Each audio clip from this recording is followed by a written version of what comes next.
할렐루야. 우리 소망우리의 성도님들 주님의 이름으로 환영합니다. 오늘 하루도 주님의 은혜 안에서 여러분 복된 하루 되실 수 있기를 간절히 소원합니다. 계속해서 생명의 삶을 우리가 진행하고 있는데요. 오늘은 마태복음 15장 1절로 10절의 말씀으로 여러분과 함께 은혜를 나누고자 합니다. 그때에 바리새인과 서기관들이 예루살렘으로부터 예수께 나와 이르되 당신의 제자들이 어찌하여 장노래대 전통을 범하나이까? 떡 먹을 때에 손을 씻지 아니하나이다. 대답하여 이르시되 너희는 어찌하여 너희의 전통으로 하나님의 계명을 범하느냐?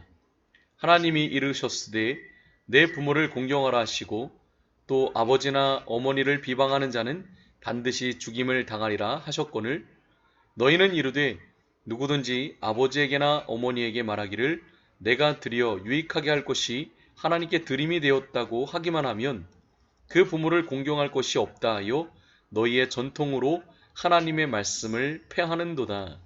외식하는 자들아 이사야가 너희에 관하여 잘 예언하였도다 일렀으되 이 백성이 입술로는 나를 공경하되 마음은 내게서 멀도다.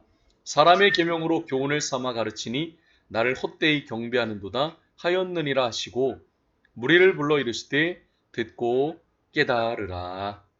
아멘. 여러분 오늘 이 마태복음 15장 1절로 10절의 말씀에 어떤 중요한 키워드 또 우리가 눈으로 볼 수 있는 단어는 전통 그리고 관습이라는 단어입니다. 교회의 목적은 여러분 무엇일까요?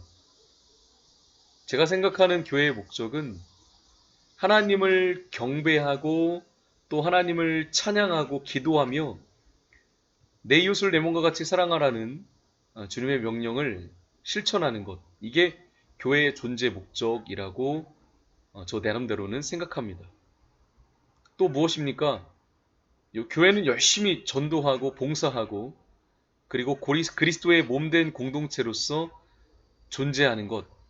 저는 그게 교회라고 믿습니다.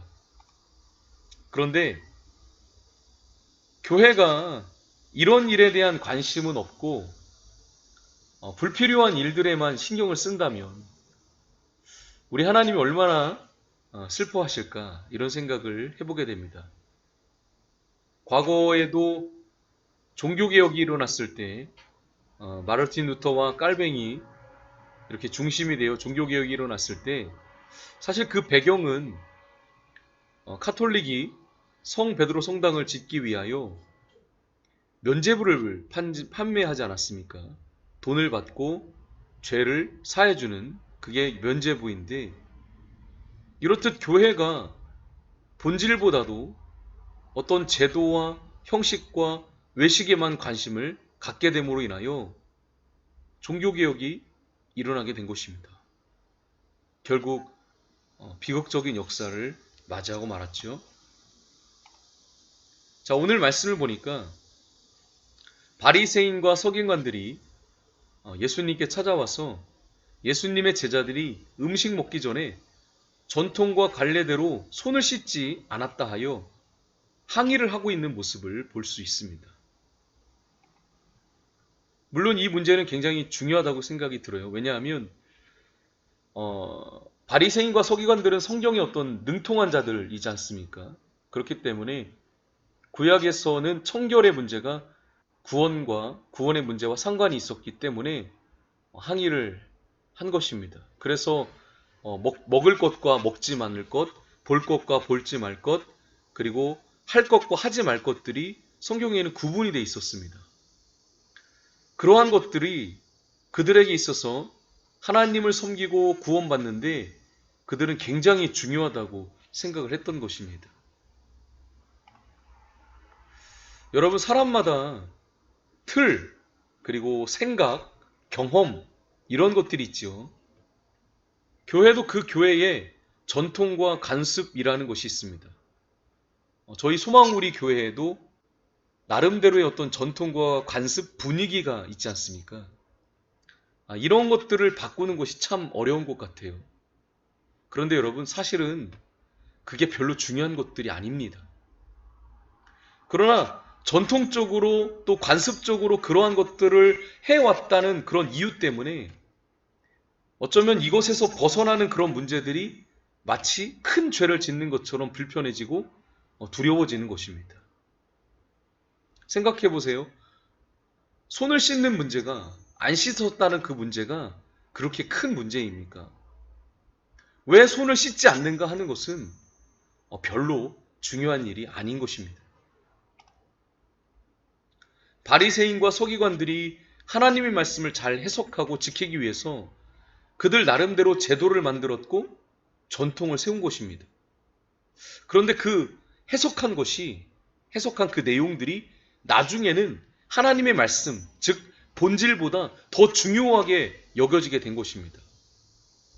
저는 말씀을 묵상하면서, 여러분, 말씀 묵상은 자기가 하나님의 말씀을 통해 깨달은 것을 말하는 것입니다.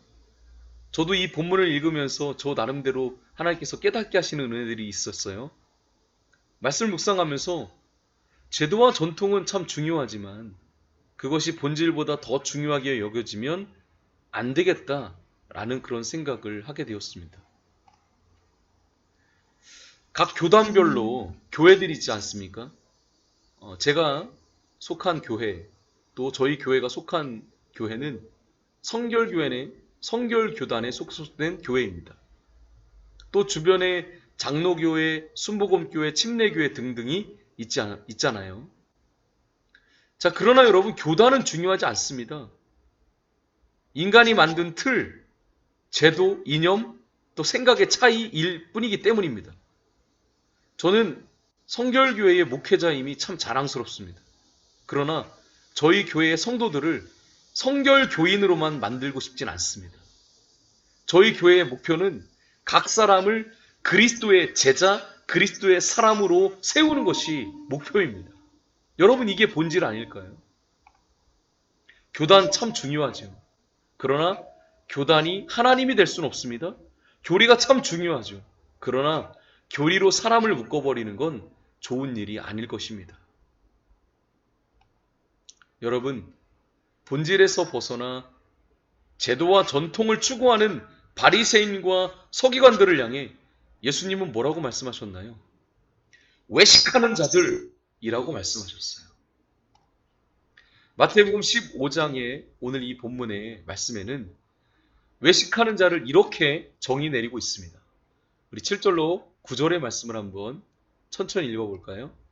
외식하는 자들아, 이사야가 너희에 관하여 잘 예언하였도다 일렀을 때 이 백성이 입술로는 나를 공경하되 마음은 내게서 멀도다. 사람의 계명으로 교훈을 삼아 가르치니 나를 헛되이 경배하는도다 하였느니라 하시고. 여러분, 예수님은 외식하는 자를 오늘 마태복음 15장에서 두 가지로 정의를 하셨어요. 입술로는 하나님을 경외하는데 마음은 하나님으로부터 멀어져 있는 사람들이라고 말씀하셨어요. 두 번째는 하나님의 말씀을 빙자해서 사람의 교훈을 가르치는 사람들이라고 하셨습니다. 우리는 기억해야 될 것입니다. 외식은 누구나 빠지기 쉬운 함정일 것입니다. 오히려 오래 믿은 사람, 또 교회를 오래 다닌 사람일수록 외식할 확률이 높은 것 같아요.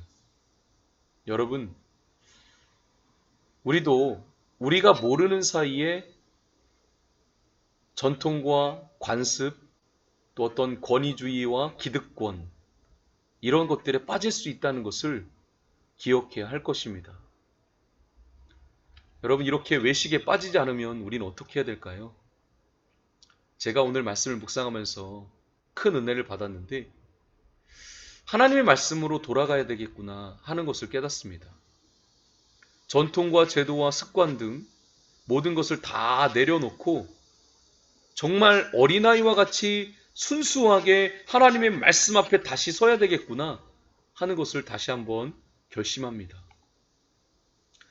또 한 가지 깨닫는 것은 외식에 빠지지 않도록 정말 예수님의 삶을 본받아 그 모습들을 따라가야겠구나 하는 것을 깨닫습니다. 예수님은 어떻게 사셨을까? 예수님은 어떻게 인간관계를 가지셨을까? 예수님은 어떻게 말씀하셨는가 하는 것입니다. 오늘 소망우리교 성도님들 주의 말씀 안에서 오늘도 승리하는 삶을 살아가실 수 있기를 간절히 소원합니다. 하나님의 말씀을 따라 본질 앞에 승리하는 여러분들 되시기를 주님의 이름으로 축원합니다.